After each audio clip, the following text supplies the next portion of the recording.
زما د پیغمبر ختم نبوت په خطره کې دی، زما د پیغمبر ناموس رسالت په خطره کې دی.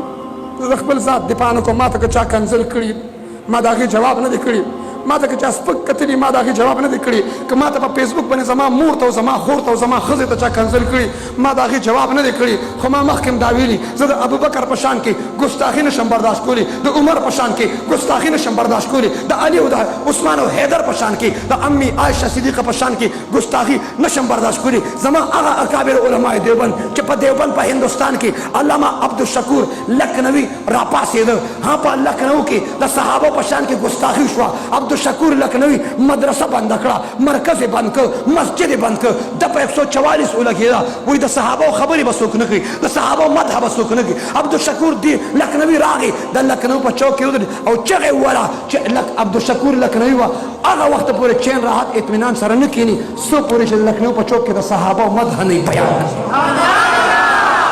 یا یې مدح بیان کړه.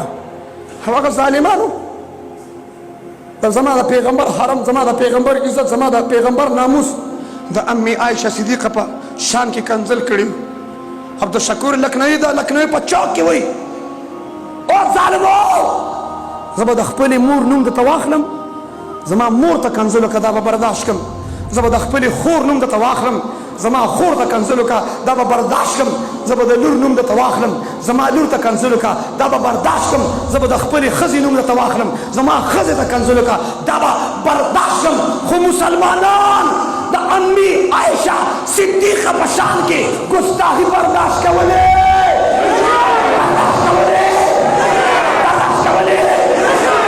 اور عائشہ صدیقہ زمان ٹولو مور دا کنه دا اور کسی نے کیا خوب جملہ کہا ہے کہ ماں کے ماں ہونے میں شک ہو سکتا ہے لیکن امی عائشہ صدیقہ کے ماں ہونے میں شک